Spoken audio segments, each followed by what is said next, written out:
A Chennai software engineer got shocked after this chit fund calculation. He calculated what his family's 20-year chit fund investment would have been worth in mutual funds, and the math will shock you. But here's what's even more shocking. 35,000 crore rupees flow through unregistered chit funds every year in India. And there is an estimated 30 lakh crores sitting in unregistered schemes. That's more money than the GDP of some countries, and most of it is earning terrible returns. Today, I'm going to show you exactly why smart Indians are avoiding chit funds like the plague, and why you need to know this before your next investment decision. Let me quickly explain what a chit fund actually is, because if you don't know this, nothing else will make sense. A chit fund is basically a group saving scheme where people pool money together every month. Think of it like this: 20 friends agree to put 5,000 rupees each into a pot every month for 20 months. Every month, that 1 lakh pot gets auctioned off. Members bid for it by saying, "I'll take lesser money because of urgency if you give me the pot right now." The person willing to take the lowest amount from 1 lakh rupees wins the money that month, but also ends up returning the money with the highest interest rate. Let's say in the first month, member A bids for 75,000 and member B bids for 80,000. Member A will win since he is paying a bigger interest on his borrowing.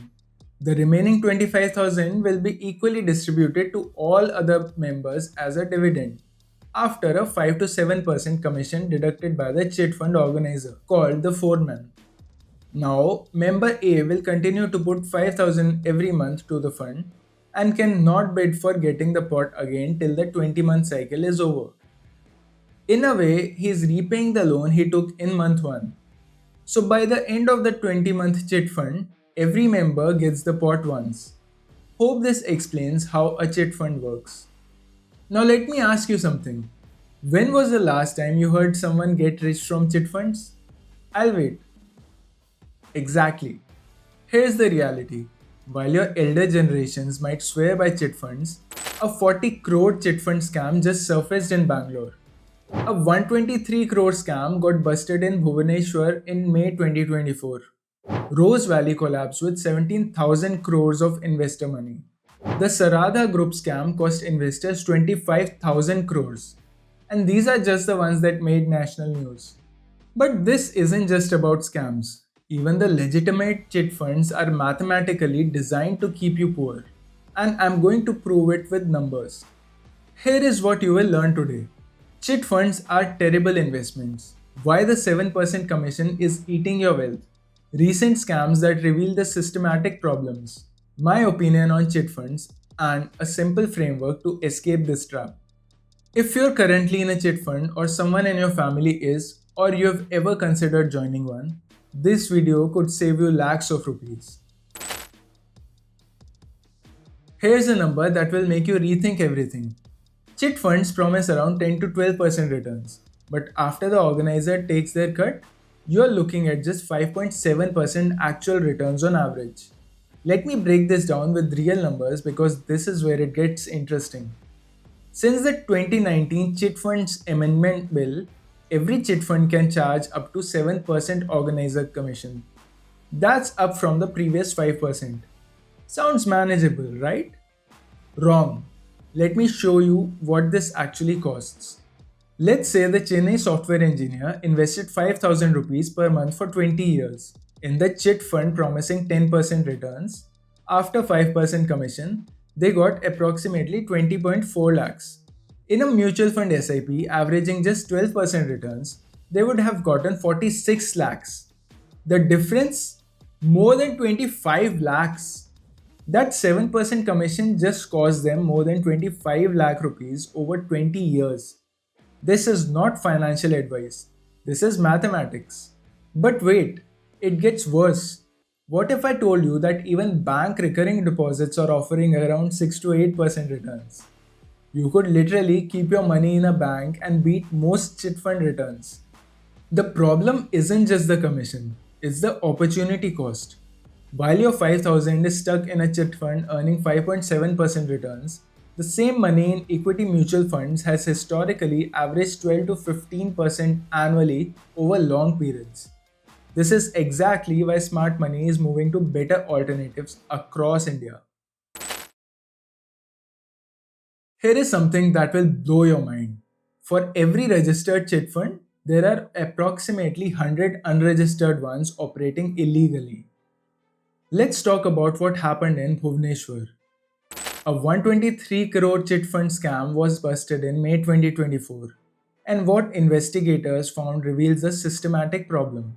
The pattern is always the same: promise unrealistic returns of 15 to 20% annually, use new investor money to pay old investors, expand rapidly before anyone notices, and then disappear when the house of cards collapses.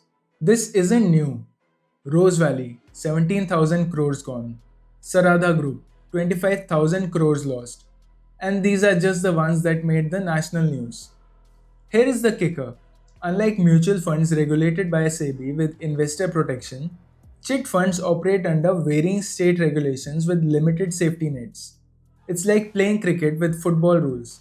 Nothing makes sense. And if you think my chit fund is different, remember that's probably what the scam victims thought.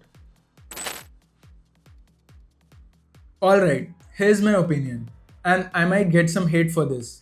India should ban chit funds entirely, and here's why. People defend chit funds saying they're part of our culture and they help the poor access credit. That is emotional manipulation, not financial logic. This is the story that the data tells. If you talk about financial inclusion, UPI transactions hit 185.8 billion in 2025. We don't need chit funds for accessibility. Credit access. Microfinance and digital lending services provide better and regulated alternatives. Returns. Even post office schemes and bank RDs beat chit fund returns consistently. Chit funds exist because they exploit financial illiteracy and cultural nostalgia. They're a relic from an era where Indians had limited investment options.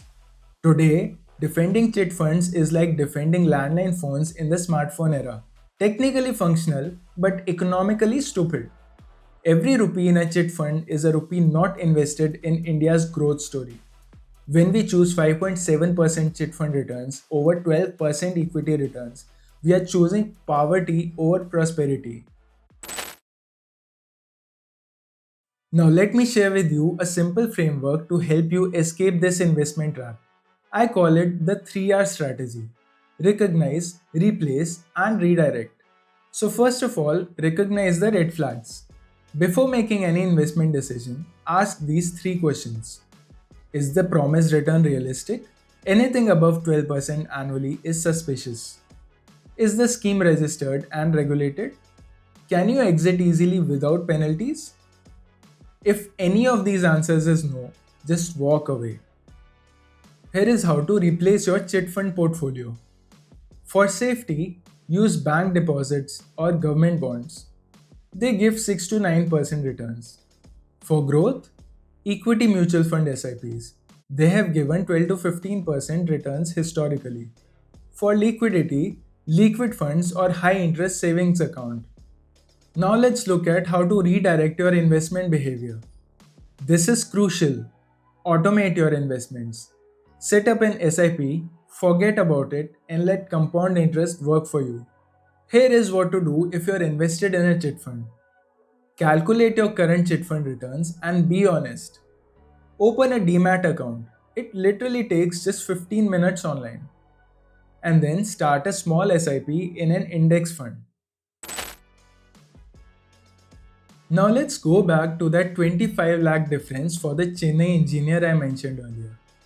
That's not just money, that's possibly your child's education, your family's security, your financial freedom.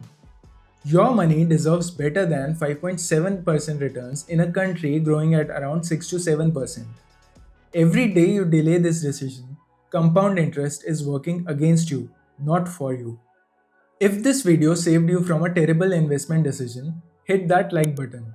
And if you know someone still stuck in chit funds, share this video with them. You might actually save them lakhs of rupees. Subscribe for more financial reality checks that actually matter, and I'll see you in the next one.